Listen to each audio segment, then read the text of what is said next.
Hi there, and welcome to Graeme's Guide Friday Live, this Friday, the 26th of November. Today we're going to be looking at Google Chrome and Google Scholar. We're also going to look at the referencing guides in the library and Tanya's Padlet to Success. So the Padlet is excellent. It's very helpful and provides information that will, there's a strategic alignment between the Padlet and the information Tanya provides there and guiding you to successful completion of the assessments. So I highly recommend, if you haven't seen Tanya's Padlet yet, today you need to be taking notes. Alrighty, so normally I would work in this screen. This is Google Chrome. I'm going to go to a slightly different version of Google Chrome today. And it's one that I set up specifically as a separate profile. I noticed that some people have been talking in the discussions about when they log in on Google Chrome, sometimes their work account for Microsoft mixes up with their student account for Microsoft, and things can get a bit tangled. So what I did was I created a different profile. So up the top here, if you click on this link up here, it's got my picture in there. If you've logged into Google, if you have a Google account and you log into Google Chrome with your account, you can use that Chrome browser when you're logged in and access all of your information anywhere on any computer. So I think it's a very useful tool, logging in with your Google account into Google Chrome. So you can see that I've got many profiles here. The one I'm going to take you to is one I set up a couple of weeks ago. I'm just going to tab across to it. It is this red one here. Oh, you can see all my other stuff going on there as well. Again, keep forgetting about that. So look, I've color-coded it red so that I know that it's not my other Google accounts. So if you've got a private account or a work account, you might want to change it. And it's just down here in this bottom corner. You can click on and you can change the color theme and background. So if I wanted to, I could, like the other one I use is, it's similar to this, but it's not this.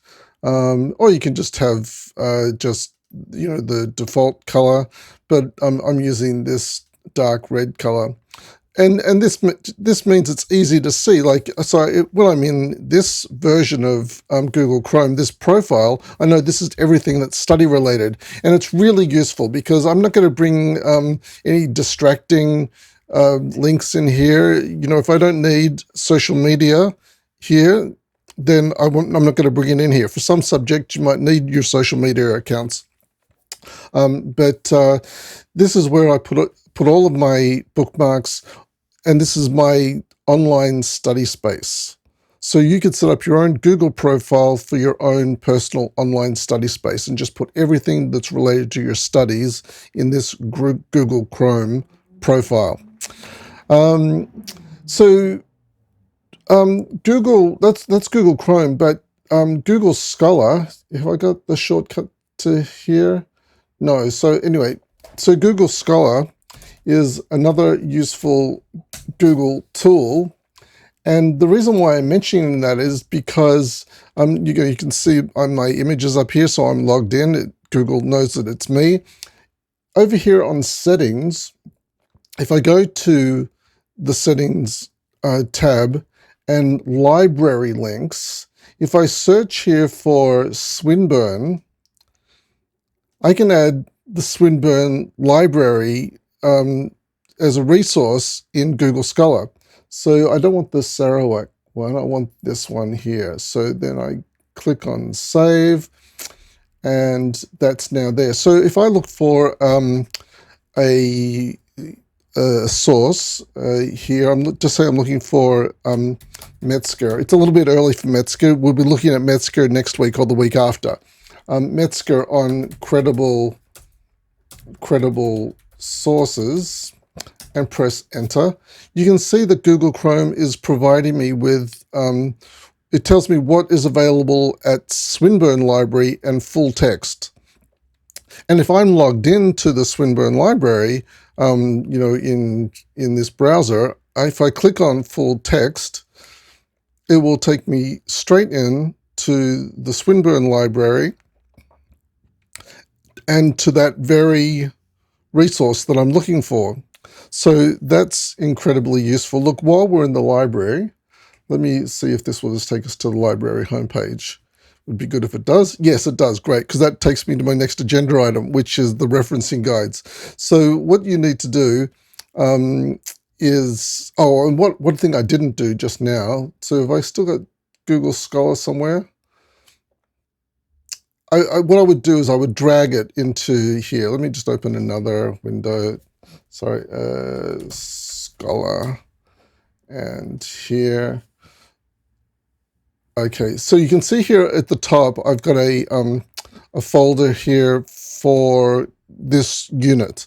That's because I just say I'm only studying the one unit. So in here, I can click on this little link over here and just drag this in here, and that's now a bookmark that appears in this folder. So to create a folder, you just right-click on here and click Add Folder. You can add a folder, and then you can add bookmarks inside that folder.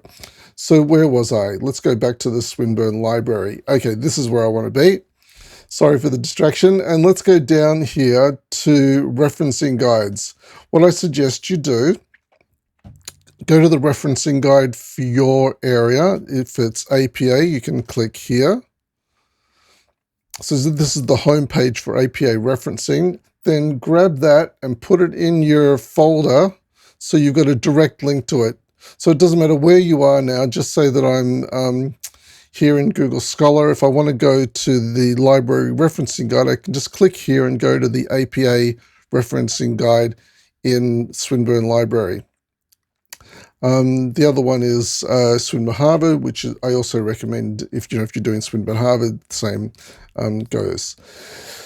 So that's three. That's Google Chrome, Google Scholar, the referencing guides, the Padlet. All right, let's go to our homepage for our unit, Learning and Communicating Online. So first thing I would be doing is just grabbing that and putting that in here as well. So now I've got a shortcut to, and I can move that up to the top.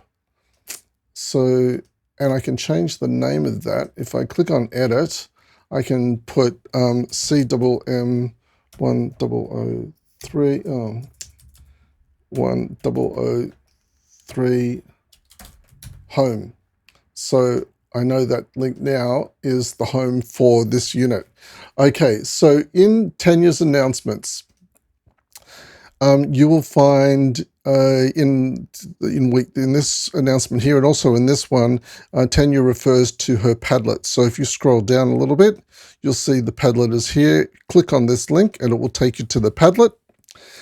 And again, the first thing I want you to do is go and grab this link over here and grab and pop the Padlet in here as well. So now you've got the Padlet. I would pop that up near the top. You can see I've got my email, shortcut to email here as well, and to other bits and pieces after the Student Hub, which is also useful, of course. All right, so here we are in the Padlet. You can look around the Padlet here and find information that's useful to you. Remember to you can scroll, the Padlet scrolls sideways, so you can find more information if you scroll sideways in the Padlet. All right, that's all I wanted to show you today. I hope that's useful to you. Thanks for joining me on Graham's Guide Friday Live, and I'll see you in the discussion boards. Bye for now.